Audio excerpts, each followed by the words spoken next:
Hi my dear YouTube family members, అందరూ ఎలా ఉన్నారు? నేనైతే బాగున్నాను. మీరు ఎలా ఉన్నారో నాకు కామెంట్ చేయండి. ఈరోజు మన ఛానల్ రెసిపీ వచ్చేసి చాలా డిఫరెంట్ అండి.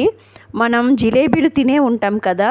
యాక్చువల్లీ జిలేబీలు అయితే మైదాతో కార్న్తో చేస్తారు కదండి. బట్ ఇక్కడైతే డిఫరెంట్గా మినపరుబ్బుతో రెడీ చేశానండి. ఎలా చేశాను ఏంటి తెలుసుకునే ముందుగా welcome back to my channel Vasudha wax.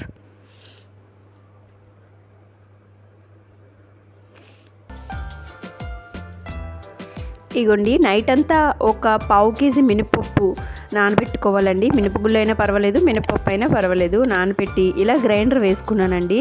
Grinder వేస్తే చాలా మంచిగా వస్తాయండి జిలేబీలు అయితే. అలానే మిక్స్ అయినా పర్వాలేదు, కాకపోతే కొంచెం చూసుకోవాలండి కన్సిస్టెన్సీ. మరి పలచగా కాకుండా మరి తిక్కుగా కాకుండా చూసుకోవాలి.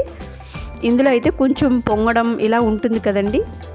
యాక్చువల్లీ రుబ్బురోల్లో రుబ్బితే ఇంకా బాగుంటాయండి టేస్ట్. బట్ మనందరికీ అవి అవైలబిలిటీ ఉండదు కాబట్టి ఇలా వేసుకున్నాను. ఇలా రుబ్బుకున్న ఈ పేస్ట్ని పెరుగు కవర్ ఉంటే పెరుగు కవరు, పాల ప్యాకెట్ ఉంటే పాల ప్యాకెట్ కవర్ ఉంటుంది కదండి. అయిపోయిన తర్వాత ఇగోండి ఆ కవర్లో ఇలా ట్రాన్స్ఫర్ చేసుకున్నానండి రుబ్బుకున్న రుబ్బుని.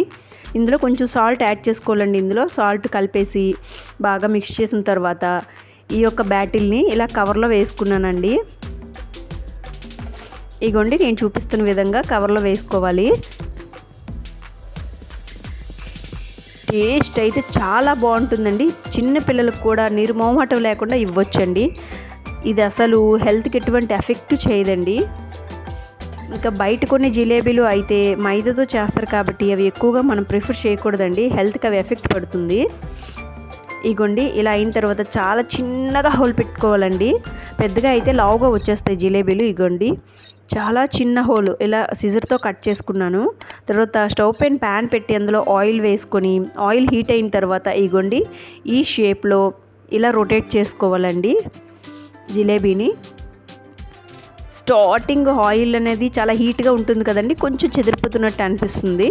బట్ తర్వాత మీడియం ఫ్లేమ్లో పెట్టేసేయాలండి. పెట్టేసి ఇలా వేసుకోవాలి. వేసిన తర్వాత హై ఫ్లేమ్లో పెట్టేసేయాలండి. ఇగోండి ఇలా మనకి నచ్చిన షేప్లో ఇలా రొటేట్ చేసుకోవాలి. ఈలోగా ఇవి రోస్ట్ అయ్యేలోగా ఇంకో స్టవ్ పైన ప్యాన్ పెట్టి ఒక గ్లాసుడు వాటర్ వేసుకొని పావు కేజీ మినపగుళ్ళకి పావు కేజీ బెల్లం అయితే ఉండాలండి.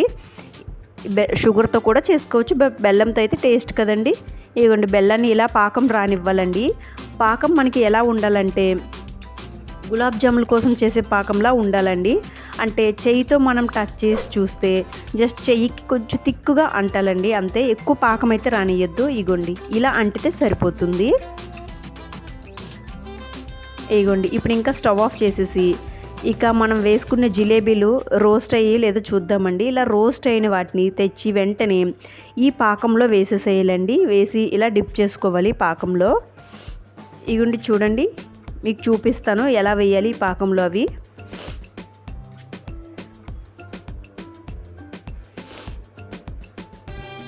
ఇగుండి ఇలా కలర్ చేంజ్ అవుతుందండి, లైట్ బ్రౌన్ కలర్లోకి వస్తుంది. అప్పుడు ఇలా తీసేసి ఇలా పుల్లుంటే పుల్లతో తీసేసుకోవాలండి. స్పూన్తో తీస్తే ఆయిల్ కూడా వచ్చేస్తుంది. దీనికి ఎక్కువ ఆయిల్ కూడా ఎక్కువ అబ్జర్వ్ అవ్వదండి. ఇగోండి ఇలా పాకంలో వేసేసి పాకంలో మొత్తం ఇలా డిప్ చేసుకోవాలండి. బాగా పాకం పట్టేటట్టుగా ఒక 2 మినిట్స్ అందులో ఉంచాలి. ఇప్పుడు లోపటి వరకు అబ్జర్వ్ అయిపోతుంది పాకం. ఇంకా మిగతా రుబ్బంతా ఇట్లనే వేసేసుకోవాలండి. చాలా టేస్టీగా క్రిస్పీగా ఉంటాయి. అండ్ ఒక్కొక్క దగ్గర మెత్తగా భలే ఉంటుందండి. అసలు మనం తింటుంటే పాకం కారుతుందండి, అంత టేస్టీగా ఉంటుంది. ఈ టైంలో మనకి టేస్ట్ కావాలంటే పాకంలో ఇలాచీ పౌడర్ కూడా యాడ్ చేసుకోవచ్చండి. అసలు నేనైతే ఏమి యాడ్ చేయలేదు. యాడ్ చేయకపోయినా టేస్ట్ అయితే నెక్స్ట్ లెవెల్లో ఉంది. పిల్లలు అయితే చాలా ఇష్టంగా తింటారండి. అండ్ షుగర్ పేషెంట్స్ వీళ్ళు ఉంటారు కదండి, వాళ్ళు ఫుడ్ కంట్రోల్ చేసుకోవాల్సిన అవసరం లేదండి, ఇలా చేసుకొని తినొచ్చు. ఈ మినపరుబ్బు మనకి హెల్దీయే తప్ప అన్హెల్దీ అయితే కాదండి. ఇగోండి మీరు కూడా నేను చెప్పిన ప్రాసెస్లో ట్రై చేసి వితిన్ మినిట్స్లో ఇలా జిలేబీలు ఇంట్లో ప్రిపేర్ చేయండి. అండ్ మీరు కూడా ట్రై చేసి ఎలా వచ్చాయో నాకు కామెంట్